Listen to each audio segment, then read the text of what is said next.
So imagine this. You're on the board of a nonprofit, and it's time for the big annual meeting. But some of your members have passed away. It's a sad reality, but it brings up a huge legal question. How do you count for a quorum? Can you even legally hold the meeting? Well, today, we're diving into a landmark Supreme Court case that answers exactly that. All right, here's how we're going to break it down. First, we'll look at the problem that started it all at a school. Then we'll get into the big legal question about quorum. After that, we'll cover the court's ruling, why they decided the way they did, and wrap up with the key takeaways for any board out there. Okay, let's get into the facts of the case. Our story starts at Grace Christian High School, way back at their 1998 annual members meeting. What should have been a routine event suddenly ground to a halt because of a single objection. An objection that kicked off a huge legal fight over whether the meeting was even legitimate. And really, it all came down to a simple but profound disagreement over numbers. You had 11 living members ready to meet, but the whole thing got tangled up because of 4 members who are no longer with them. So, how on earth do you count? So here's the setup, and these are the facts nobody disputed. Grace Christian High School, or GCHS, is what you call a non-stock corporation.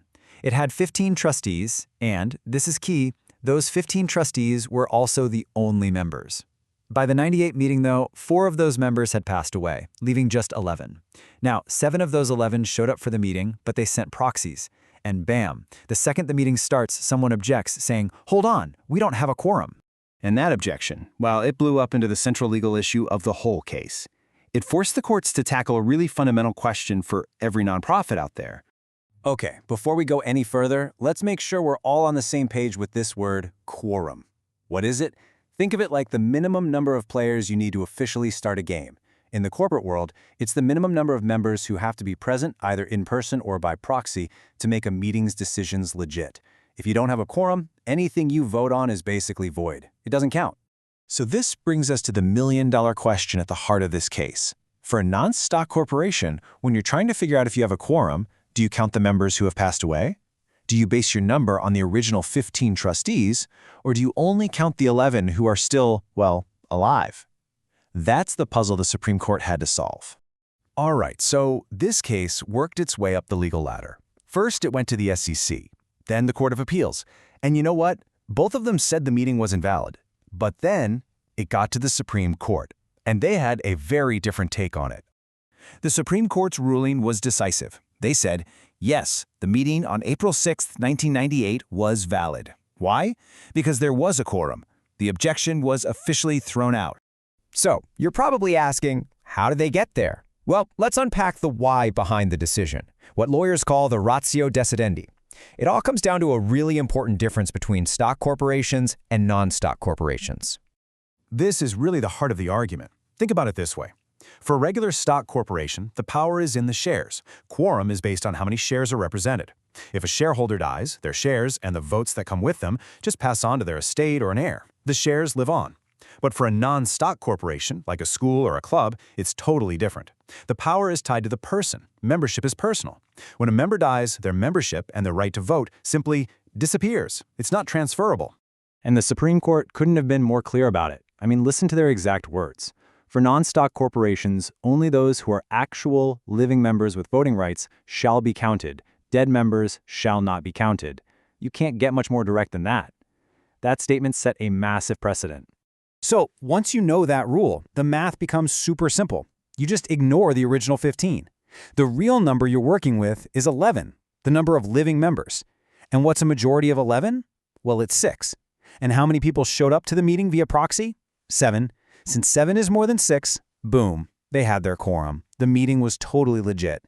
And this wasn't just something the court made up. It's backed up by the law, specifically the Corporation Code, and even by the school's own internal rules, their bylaws. Both basically say the same thing. When a member dies, their membership is terminated. And when membership is terminated, all their rights, including the right to vote or even be counted, are gone. Poof, they're off the roster, so you can't include them in any corporate math. Okay, so let's wrap this up. What are the big, lasting takeaways from this case? What does every nonprofit board need to know? All right, let's boil it all down to the key principles. Number 1, and this is the big one, in non-stock corporations, your quorum is based on the majority of living members. Period. Why? Because membership is personal. It's not a piece of property you can pass on. When a member dies, their rights die with them. That means the number you use to calculate quorum isn't set in stone from your founding documents. It's a living number that changes as your membership does. And another interesting point the court made, filling vacancies on the board, that's something the board can do, but it's not something they're required to do. But wait, there's one final twist to this story, and it's a really important one. Even though the Supreme Court said the meeting was valid, they ruled that the election of new trustees held at that meeting was actually invalid. How can that be? Well, it turns out the school's own bylaws had a specific rule. Vacancies on the Board of Trustees had to be filled by the remaining trustees acting as a board, not by the members in a general meeting. So the court's final order was for the trustees to get together, as a board, and fill those spots the right way. And that really brings us to the big takeaway for anyone involved in a nonprofit. This whole case is a huge wake-up call to go back and read your own bylaws. So I'll leave you with this question. Does your organization's charter have crystal clear rules for what happens when you lose a member? Because as this case shows, being prepared for the inevitable can save you from a world of legal trouble.